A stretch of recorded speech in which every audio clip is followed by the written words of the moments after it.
Hello friends, अस्सलाम वालेकुम। आपका दोस्त, आपका खादम वाहिद अली चन्ना। आज मैं आपको बना के दिखाऊंगा सिंधी में व्लॉग।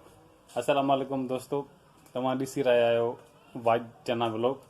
मां हिकु शॉपकीपर आहियां ऐं वॾी महिनत सां ही वीडियोस मां एडिट करे अपलोड कंदो आहियां, सिर्फ़ु तव्हां भाइरनि जे करे। तव्हां भाइरनि जी सपोर्ट जी सख़्त ज़रूरत आहे ताकि मां तव्हांखे सुठा मज़ीद बहुत सुठा वीडियो तव्हांखे मां अपलोड करे ॾेखारींदुमि। अॼु तव्हांखे हिकु तमामु ज़रूरी हिकु कम जी ॻाल्हि ॿुधाईंदुमि जेका तव्हांखे इनशा ताला लाज़मी पसंदि ईंदी। हाणे मौसम चेंज थी रही आहे, गर्मियुनि जी मौसम अची रही आहे। हिन मौसम में कोल्ड ड्रिंक तव्हां हर माण्हू तक़रीबन इस्तेमालु कंदो आहे, पर कोल्ड ड्रिंक जे हवाले सां तव्हांखे ॿुधायां,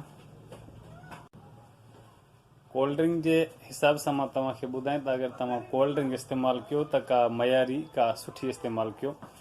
जीअं मां हिकु दुकानदार आहियां, तव्हांखे ॾेखारियां ही रेडनार आहे। ही तव्हांखे बाज़ार मां बआसानी 100-150 रुपए में मिलंदी, पर ही हिकु गैर मयारी ऐं हिकु लोकल कोल्ड ड्रिंक आहे। तव्हां जेका बि पंहिंजे ॿारनि खे कोल्ड ड्रिंक पियारियो त सुठी पियारियो, का मयारी पियारियो, जीअं तव्हांजा पैसा बि ज़ाया न थियनि ऐं ॿारनि जी सिहत बि ख़राबु न थिए।